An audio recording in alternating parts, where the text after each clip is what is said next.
Fala galera, tudo bem com vocês? Espero que vocês estejam bem, felizes, contentes e com muita saúde. A gente está começando a aula número 27, que é sobre do sintoma à síndrome, que é uma aula que vai inaugurar a parte 3 do livro, que são as grandes síndromes, né? Com esse capítulo aqui, o 27, do sintoma à síndrome. Tudo bem? Achei muito interessante esse capítulo que eu fiquei pensando, né? O que a gente vai falar nesse capítulo? Só para te dar um gostinho do que vai acontecer nessa aula. A gente vai falar sobre esses conceitos, transfundos, sintomas emergentes, transfundos estáveis, mutáveis, momentâneos. A gente vai falar de conceitos que a gente vê muito, que é fatores predisponentes, fatores precipitantes, patogenia, patoplastia, psicoplastia, né? Falar de outros conceitos também, tipo assim, qual que é a diferença de crise para um surto, para um episódio, qual que é a diferença de remissão, recuperação, recaída, recorrência. Então são termos que a gente usa muito. E eu fiquei perguntando, nossa, por que isso não está na parte 1 do livro, que são os conceitos básicos? Porque para você ter uma noção, conseguir compreender um pouco melhor, é bem interessante você já ter a ideia das funções psíquicas, que a gente conversou na parte 2 desse livro. Você tendo esses bons conceitos, sabendo o que é senso-percepção, o que é memória, o que é atenção, o que é nível de consciência, tendo esses conceitos mais claros, você consegue aproveitar um pouco melhor esse capítulo, tudo bem? Então, bora começar por termos super interessantes, que são os transfundos das vivências psicopatológicas e os sintomas emergentes.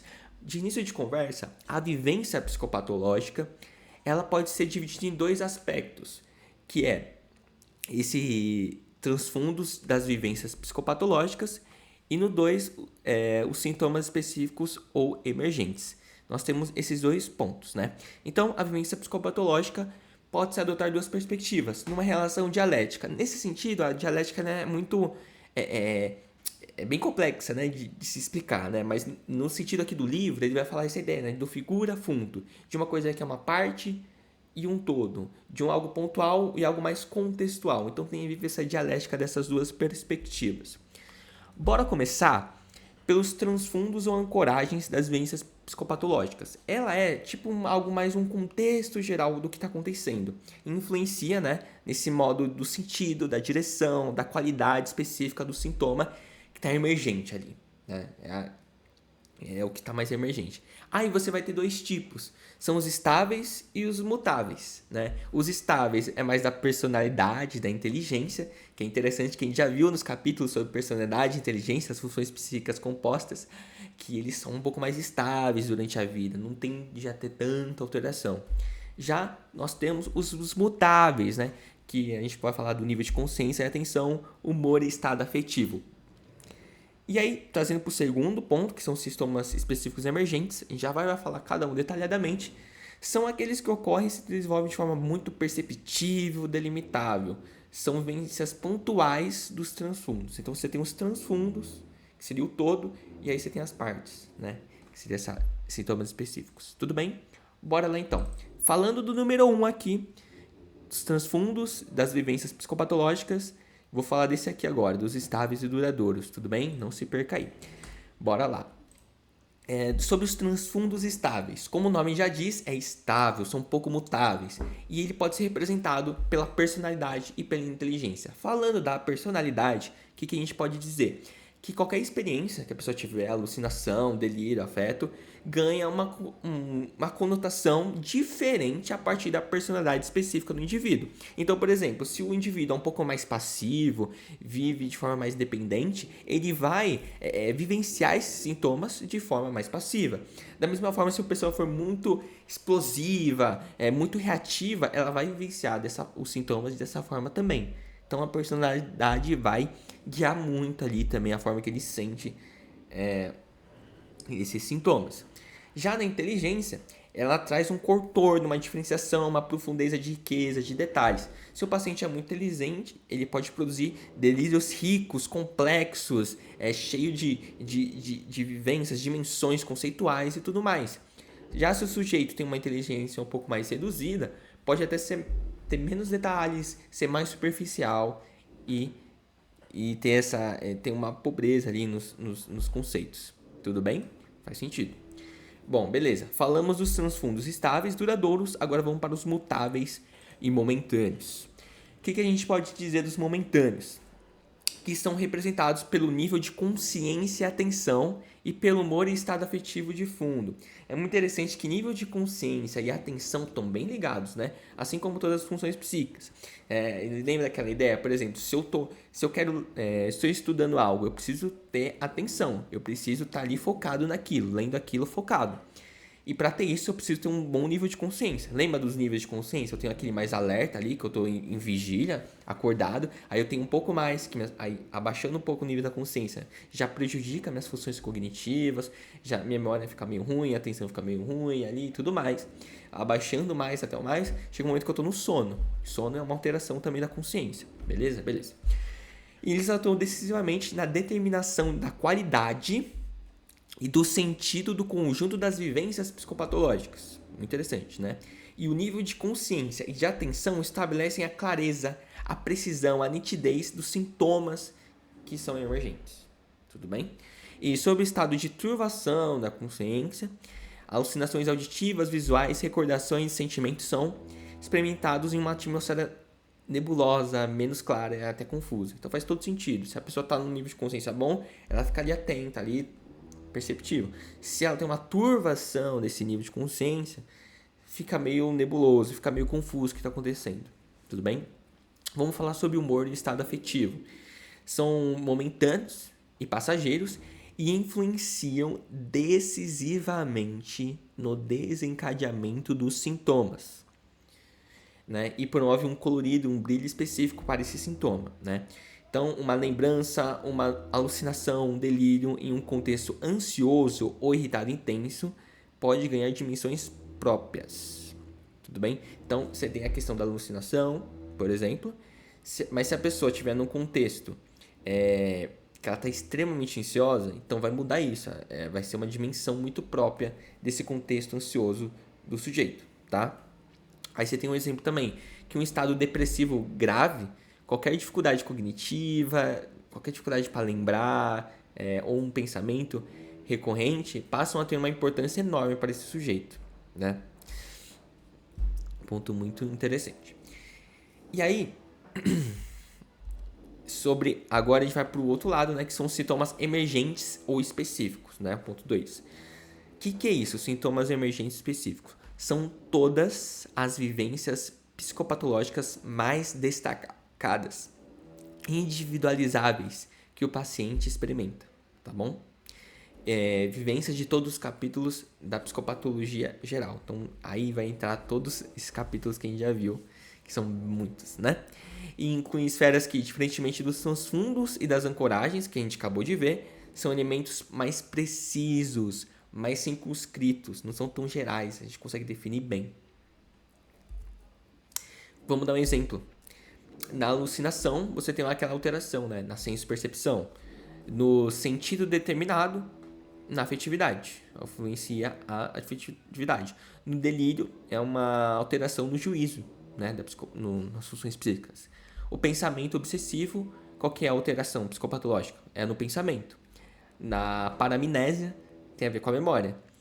E a alteração da linguagem ou da vontade também. Beleza?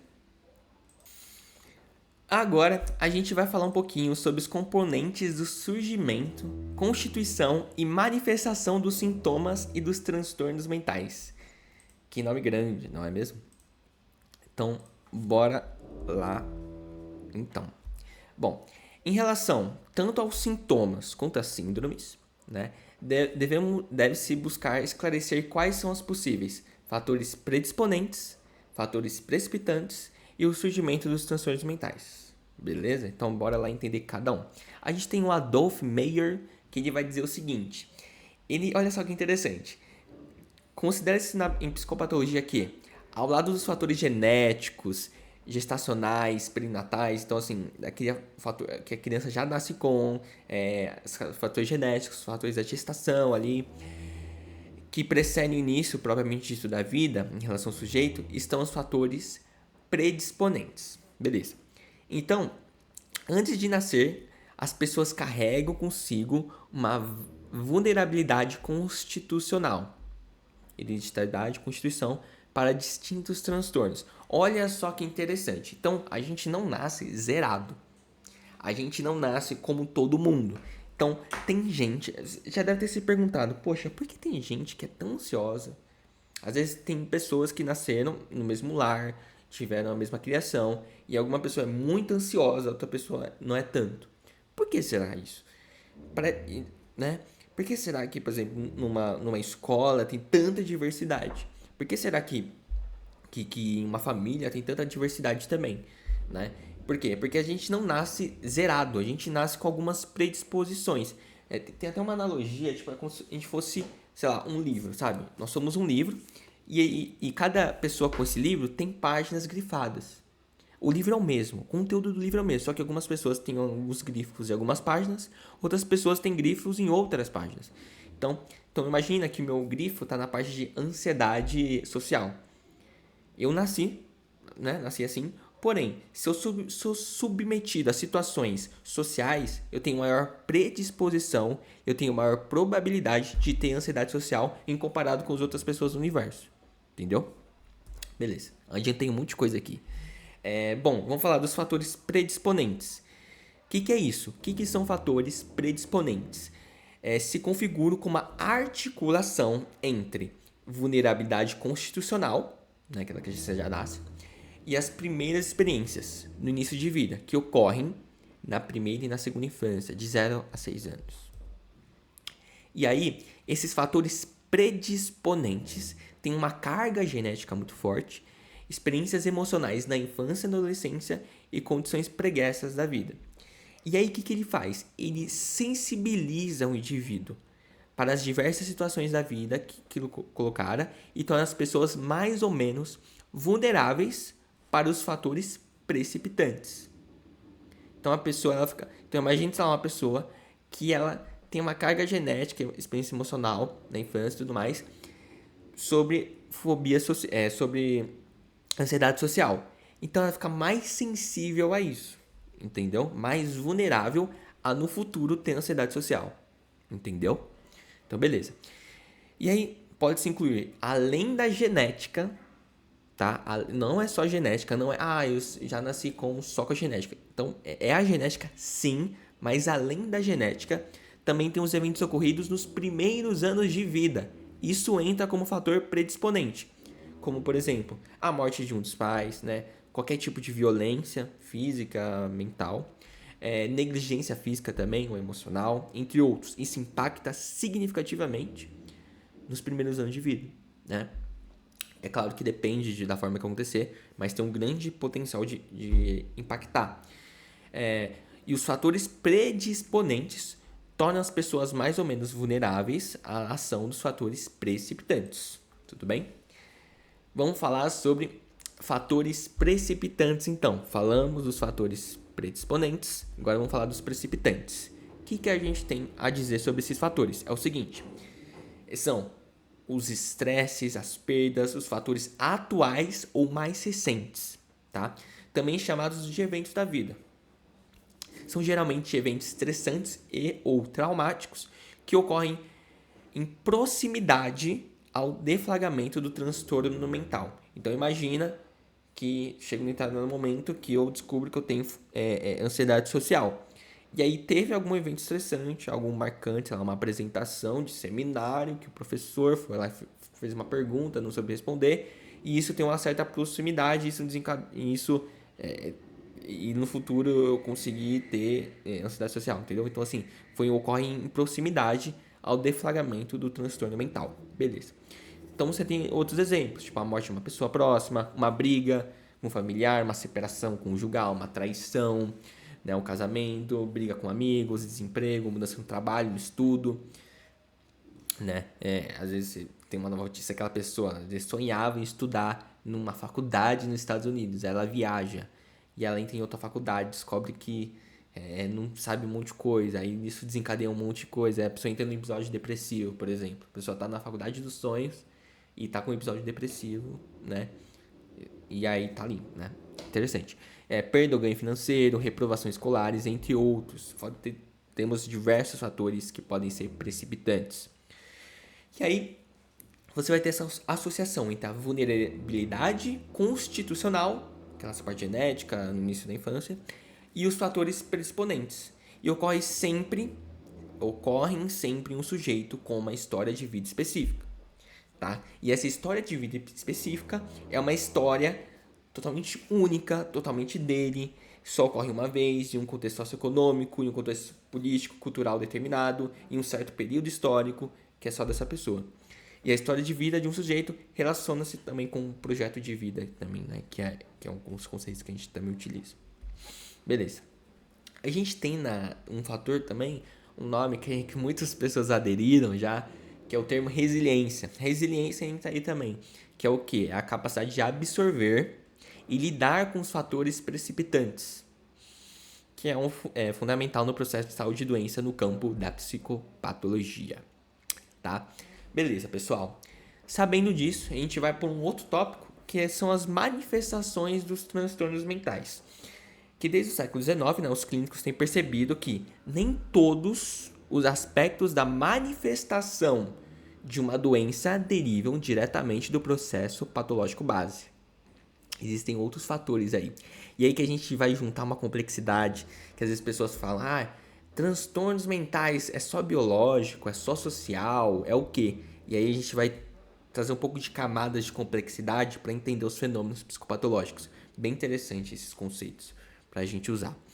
Então, pensando nisso que eu acabei de falar, existem 3 fatores envolvidos na manifestação das doenças mentais.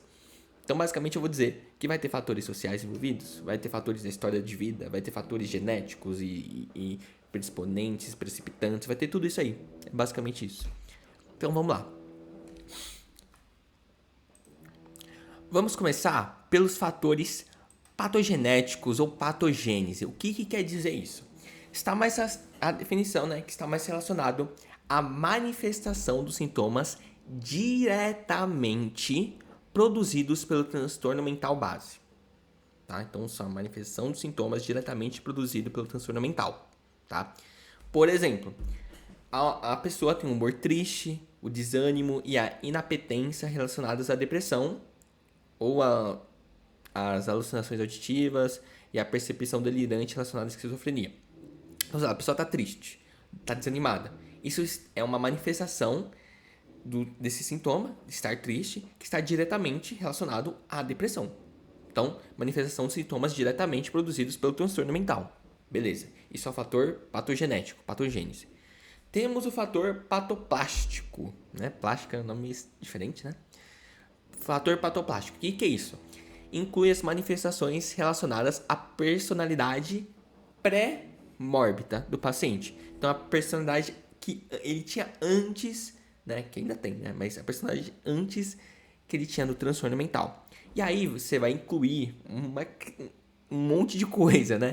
Que seria a história de vida específica do sujeito, os padrões que ele tem de se sentir, de se comportar relacionados à cultura, ao origem do indivíduo, seu meio, e esse meio é o familiar, o religioso, a classe social, a profissional, que lhe permite, que lhe eram particulares desde antes dessa pessoa adoecer, tudo bem? Então, são esses fatores mais externos, mais prévios. Tá? Intervém de forma marcante na constituição e na conformação dos sintomas e na exteriorização desse caso clínico. Tá? E aí, você tem um fator psicoplástico, que é o seguinte, são os nomes bem diferentes, né? Relaciona-se aos eventos e às reações do indivíduo em seu meio psicossocial posteriores ao adoecer. Então, são as reações aos conflitos, então é reação, foca nisso, reação aos conflitos familiares, a desmoralização, as perdas sociais, ocupacionais tem relacionado ao trabalho, associada aos episódios e ao curso da síndrome ou desse transtorno. Então são as reações do meio, o padrão de interação do indivíduo adoentado em seu meio sociofamiliar contribui para determinar o quadro clínico resultante. Beleza, vou dar um exemplo para vocês terem uma ideia. Então vem comigo. Bora colocar isso aqui em prática. Então imagine um homem de 50 anos é acometido por um episódio depressivo grave. Então, olha só, já identifiquei o transtorno da pessoa. Então se a pessoa tem um episódio depressivo grave, Não vou dar spoiler não, calma aí, deixa eu contar a história toda. Tá. Um homem de 50 anos é cometido de um episódio depressivo grave. Ponto. Ele sempre teve uma personalidade extrovertida, ativa, enérgica e filhos de italianos napolitanos. Beleza. Após alguns meses no início dos sintomas depressivos, estando ele muito descuidado com suas tarefas profissionais, acaba por perder o emprego.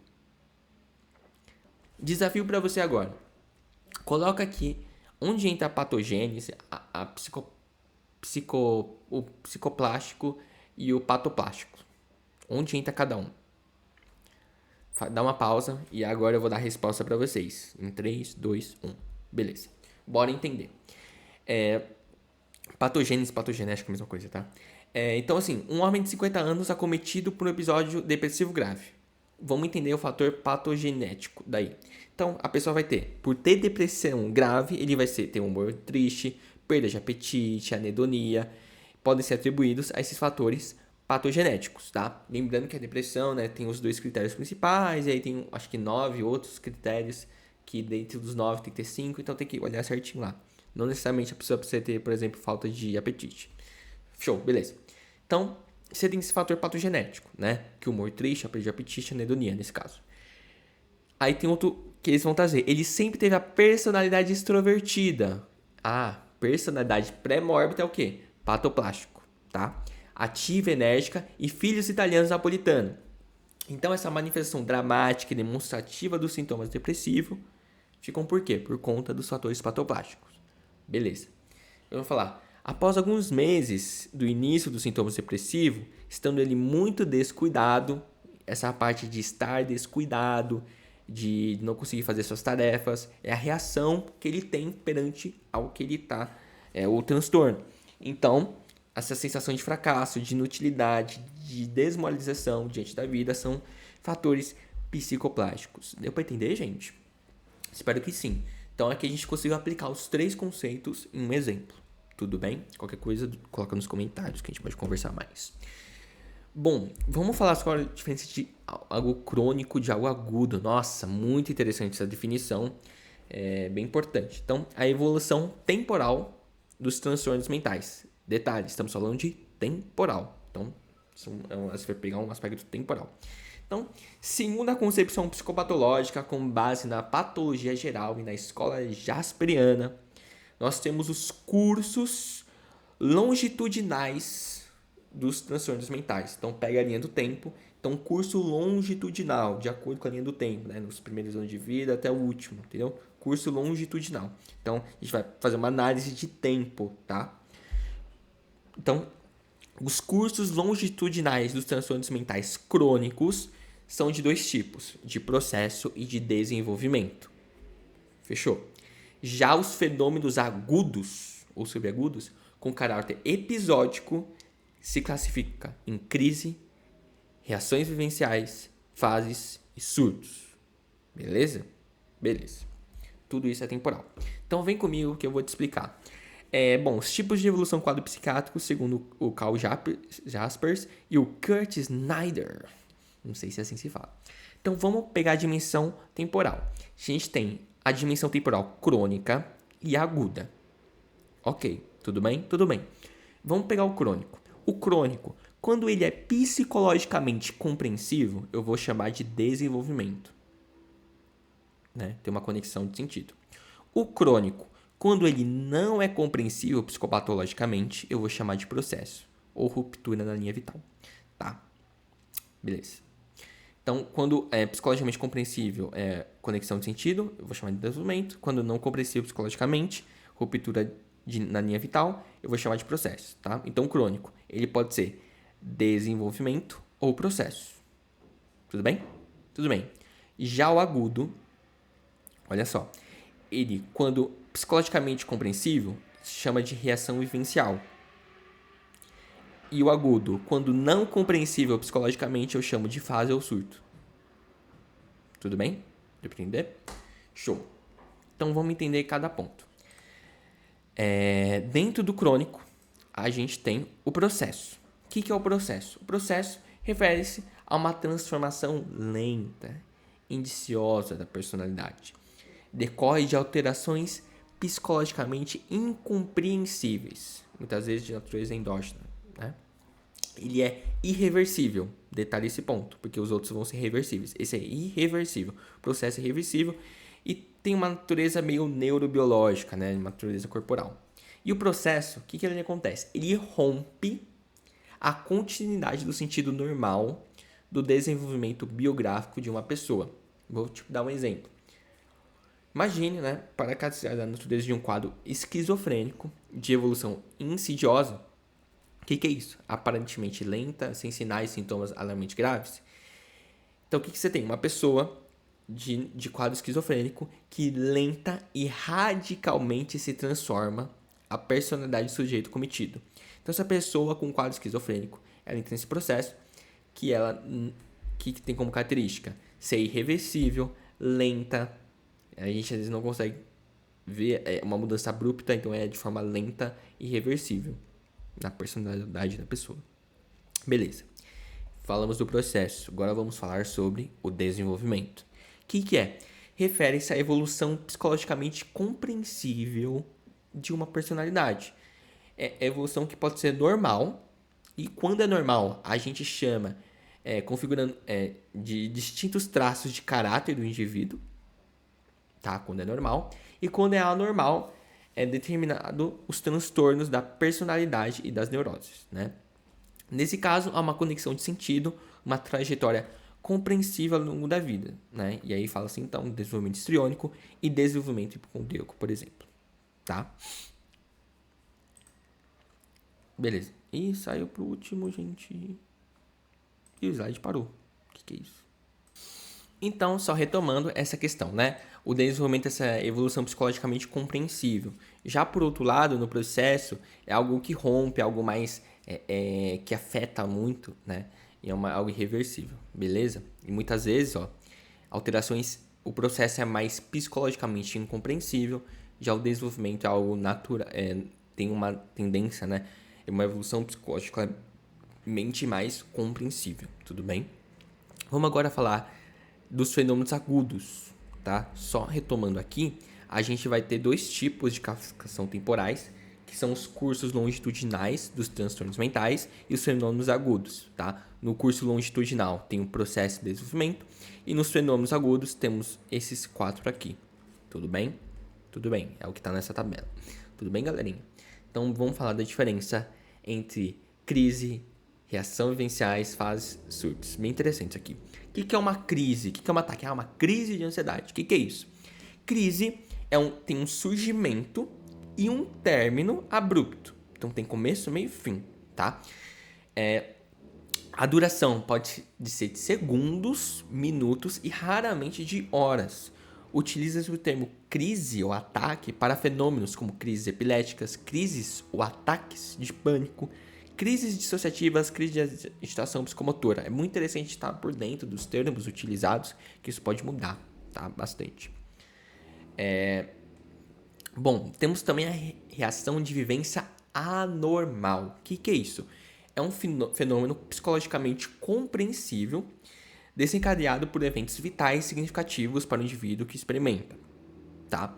Então a duração pode durar semanas ou meses e eventualmente alguns anos, tá? Então é designada por uma reação anormal por causa da intensidade muito marcante e duração prolongada dos sintomas.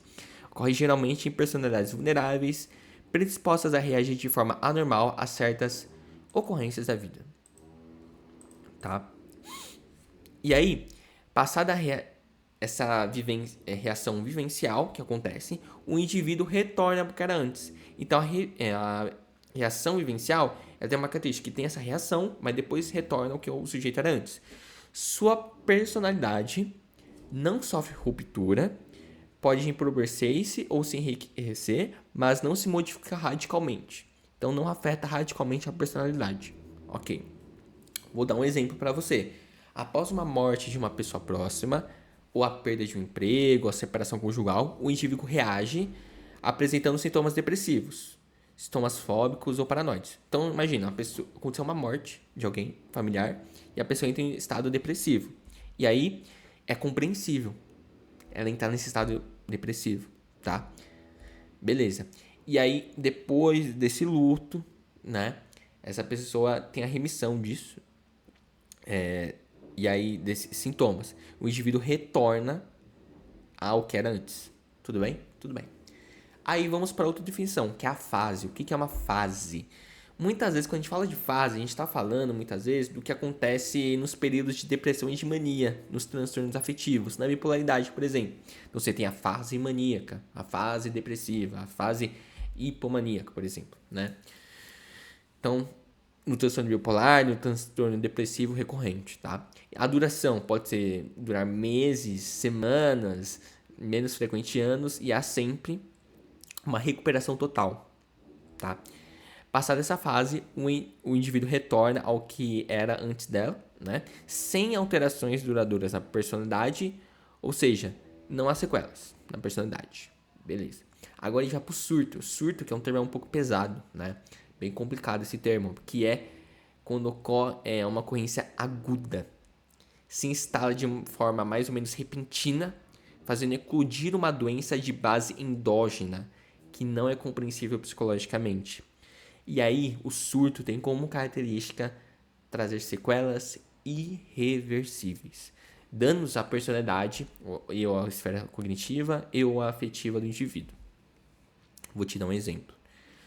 Após o primeiro surto de uma pessoa que tem esclerose múltipla, o paciente sai, geralmente, com alguma sequela sensitiva ou motora após o surto de esquizofrenia, com alucinações, delírio, percepções delirantes, que pode durar de 3 a 4 meses. Por exemplo, o indivíduo sai diferente, né? Seu contato com os amigos se torna-se mais distanciado, o afeto modula menos, ele tem dificuldade na vida social, a quais não consegue explicar ou entender. Então é algo que muda a pessoa, né? Isso decorre de um déficit pós-esquizofrênico. E o Bleuer vai falar um pouco disso, né? Do ponto de vista científico, na esquizofrenia não há um restituto ad integrum, né? Não tem uma recuperação completa, ou pelo menos ao status antes, né, da doença. Então, o surto é algo que afeta bastante, né? O surto, eles têm como, por exemplo, o surto esquizofrênico agudo, um surto catatônico. Então, temos também esse termo que é o estado residual, que ela ocorre, né, quando tem vários surtos. Então, após vários anos que essa pessoa tem desse transtorno, dessa doença, nos quais vários surtos foram se sucedendo, né? Em geral, o paciente se encontra no chamado estado residual da patologia, apresentando apenas sinais e sintomas que são sequelas destas, né? Sintomas predominantemente negativos. Tá bom. Ok. Vamos falar sobre episódio? O que são episódios? É uma designação mais genérica, não específica. Ela pode te ajudar muito quando você não sabe definir bem, né? É a duração de dias até semanas. E olha só que interessante. Tanto o termo crise quanto o termo episódio não especificam a natureza do fenômeno mórbido, tá? São denominações referentes apenas ao aspecto temporal. Então, falar crise e episódio é mais no aspecto temporal, beleza? Não é da natureza do fenômeno. Você tem como, por exemplo, episódio manitimorfo, né? Episódio paranoide, episódio apático depressivo, episódio esquizofreniforme, né? Quando você tem um diagnóstico mais estabelecido, você deve usar, por exemplo, os termos fase maníaca, fase depressiva, surto esquizofrênico, tá? Quando não tem, aí você, na dúvida, você põe episódio, né? Então, é incorreto falar surto maníaco ou fase esquizofrênica, né? Fase, lembrando, que é mais utilizado nos transtornos afetivos. Crise maníaca, né? Não seria crise maníaca, seria uma fase maníaca, né? Beleza. Tudo bem? Tudo bem. Então, na dúvida, quando não se conhece mais não se conhece ainda o fenômeno, o curso temporal, não se conhece o fenômeno, nem o tempo, sugere-se utilizar o termo episódio, tudo bem? E aí um ponto também que o autor vai falando é que a personalidade pré-mórbida e os sinais pré-mórbidos são aqueles elementos identificados em período de vida que o paciente claramente anteriores ao surgimento da síndrome, tá? Já pertencendo ao início do transtorno, fala-se mais em sinais e sintomas prodrômicos, tá? Então, beleza. Então, a questão da personalidade pré-mórbida e os sinais pré-mórbidos são aqueles elementos identificados no período de vida do paciente claramente anteriores. Então, a gente fala antes. Já quando a pessoa já iniciou o transtorno, a gente fala termos mais de sinais e sintomas prodrômicos. Show! Bora falar, então, sobre esse termo também, sobre o curso de episódio do transtorno mental. Vamos falar sobre remissão, recuperação, recaída e recorrência. E esses termos são bem legais também, que a gente acaba vendo muito, né? Ah, teve uma remissão de sintomas, teve uma recaída, teve uma recorrência. Bora deixar muito claro assim essa diferença desses termos. Então, na literatura psiquiátrica, principalmente na língua inglesa, utiliza os seguintes termos em relação ao curso dos episódios dos transtornos mentais. Esses 4 aí. Eu vou colocar uma tabela agora para vocês, que vai dar para ver a diferença. Bora lá então. Vamos diferenciar cada uma dessas. Vamos começar pela remissão. O que a gente tem que ver com a remissão? Remissão é o retorno ao estado normal, tão logo acaba o episódio agudo. Então, a pessoa teve tava ali, né? E ela teve um episódio agudo, e essa volta, essa remissão, é o retorno do estado normal, certo? Temos também a remissão espontânea, que na PBA a gente fala um pouquinho disso, né? Quando o paciente se recupera sem auxílio de intervenção terapêutica. Então, imagina que a pessoa está num episódio de depressão, e aí, com o passar do tempo, ela tem uma melhora sem nenhuma intervenção, né? Pode acontecer, remissão espontânea. Aí a pessoa fala, ele melhorou por causa da terapia. Às vezes não, né? Às vezes não. Bom, temos também outro termo que é a recuperação. E perceba que eu dividi mais ou menos dois aspectos. Remissão e recuperação de um lado, recaída e recorrência do outro. Na recuperação, o que a gente tem? É o retorno e a manutenção do estado mental. Olha só, não é só retornar ao estado mental, é o retorno e a manutenção desse estado normal. Já tendo passado um bom período de tempo, mais ou menos 1 ano, que o paciente não apresenta recaída no quadro. Tá? O que é recaída, então? Recaída é o retorno dos sintomas, tá? Logo após haver ocorrido de melhora parcial do quadro clínico, ou quando o estado assintomático é ainda recente. Detalhe importante, é o retorno do sintoma logo após haver ocorrido de melhora parcial, não é melhora total, tá? Então ali estava bem, depois recaiu. Beleza. Recorrência. O que vai ser recorrência, então? É o surgimento de um novo episódio depois do indivíduo apresentar-se assintomático por um bom período de tempo. Então, imagina que a pessoa teve depressão na infância e depois de 30 anos ela volta a ter depressão de novo. Então, foi um período longo de tempo. Aí, nesse caso, pode-se dizer que a recorrência é um novo episódio da doença. Beleza? Acho que deu para perceber. E deu para perceber também como a gente leva muito conta ao tempo, né? Para falar da diferença de recaída e recorrência, da diferença de remissão e recuperação. O tempo conta muito aí, certo? Beleza, então. Espero que ficou claro. Vamos falar também da contextualização do sintoma em relação à sua origem neurobiológica e sociocultural. Meu Deus, questões sociais e biológicas, polêmicas. Bom, certos sintomas são tidos como intimamente dependentes de alterações neuronais, como dos sintomas neurológicos primários, tipo paralisias, anestesias, perdas sensoriais, ou sintomas neuropsicológicos, afasias, agnosias, apraxias e outras formas de amnésia, tá? E há sintomas que são mais independentes disso, que são de determinações e fatores neurobiológicos e mais associado a processos e mecanismos psicológicos subjetivos e simbólicos, né, mediados pela cultura. Bora entender essa tabela aqui, que eu vou dar um zoom bem bacana para a gente conseguir analisar. Eu achei que ela faz uma divisão tão clara assim, que a gente entra umas tretas, né, entre a diferença de biologia para cultura. E eu achei isso muito claro e acho que, nossa, bem importante essa diferença que a gente tem que ter. Puxei o R, né, bem importante, bem do interior de São Paulo. Bora lá então.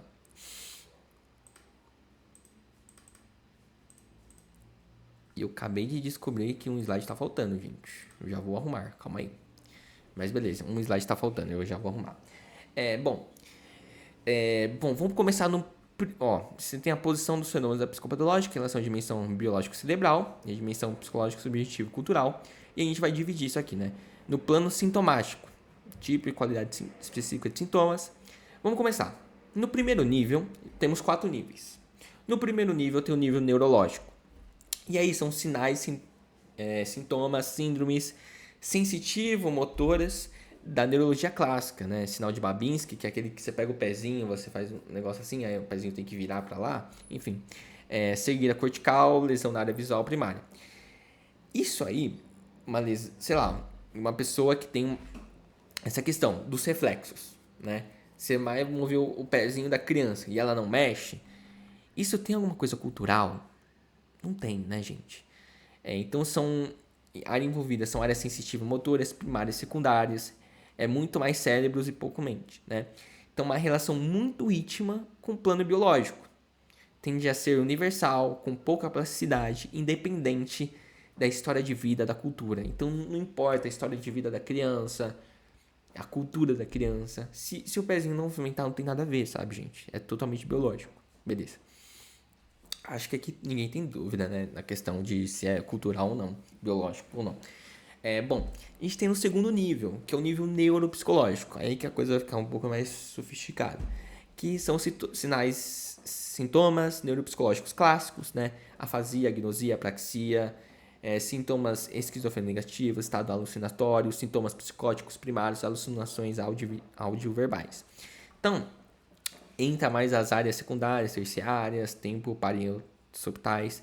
Tem muito mais o cérebro e um pouquinho a mente, né? Então é uma relação íntima com o plano cerebral, mas já tem uma influência cultural. Então, por exemplo, uma demência tem o aspecto muito biológico envolvido, mas também a cultura, como a pessoa foi estimulada, quantas línguas ela aprendeu, quanto que ela se desafiou a aprender coisas novas. Isso vai influenciar nessa demência também, na remissão, no aumento, no agravamento. Então, o sintoma é produzido pela lesão orgânica, certo? Então, a pessoa tem uma lesão orgânica, uma lesão cerebral, por exemplo, porém é influenciado pela biografia e pela cultura. Beleza. Deixa eu ver se eu consigo utilizar o zoom aqui. Olha só que bacana, olha só que legal.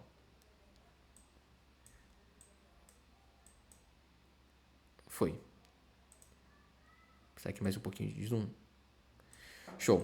Vamos falar então do nível terciário, seria o psicopatológico primário. Então, aí você vai ter um pouco, você vai ter uma questão do cérebro também, mas muito mais da mente, que é no sentido de delírio, alucinações na esquizofrenia, sintomas catatímicos no transtorno bipolar, obsessões, fobias, afetos primários, como depressão e ansiedade. Vou pegar depressão e ansiedade.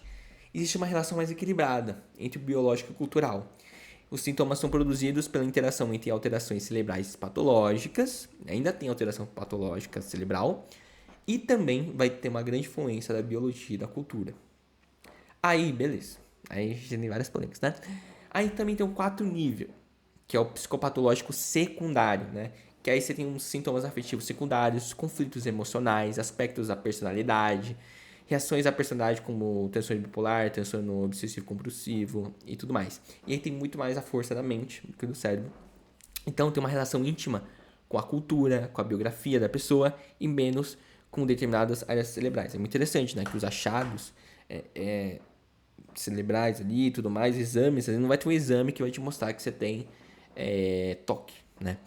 Então, até agora, né? Então, os sintomas são construídos tendo uma base cultural, uma biografia do sujeito, e tem muita mais plasticidade e especificidade cultural do sintoma.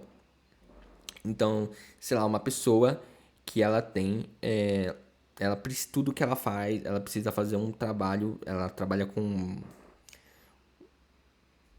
sei lá, planilhas, e ela tem que fazer a planilha muito perfeitamente ali, tem que ter nossa, ela planilha tudo na vida dela, e ela faz várias planilhas, e ela tem que estar perfeita, e ela cria um toque ali fazendo aquela planilha, claro, né, esse termo criar um toque, enfim, eu acho que dá pra entender.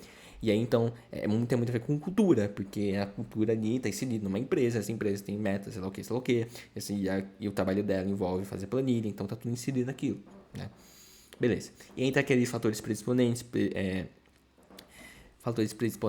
preditores e tudo mais.